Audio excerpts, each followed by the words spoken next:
1868 urtian, alborotuak izan ditugu espainolaren artian.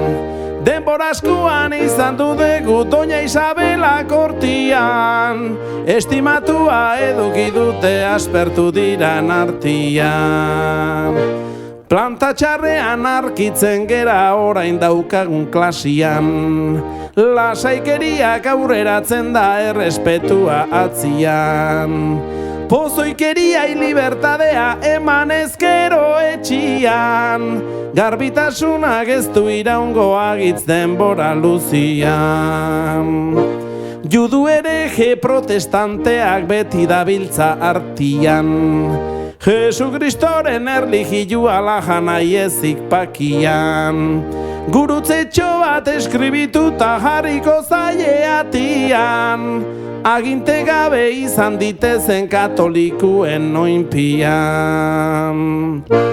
Aita santuak eskribitu du Espainiarak oraintzi, Santiagoren erregaliaz ez dezagula gaitzetsi.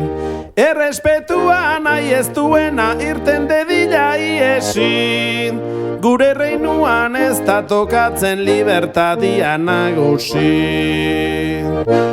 Gure Don Carlos azaldu zera bazegon zure beharra, triste geundenak alaitutzeko orienteko izarra. Nola da norain deskubritu da soka faltsuen amarra, zure ezpatak ebakiko duetzaio falta indarra.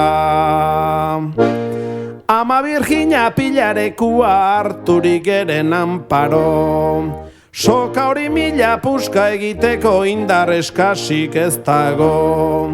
Aitaren seme irtengo gera Carlos Borbonen soldado, bandera beltzak jarri ez gaitzan legez ikinen esklabo.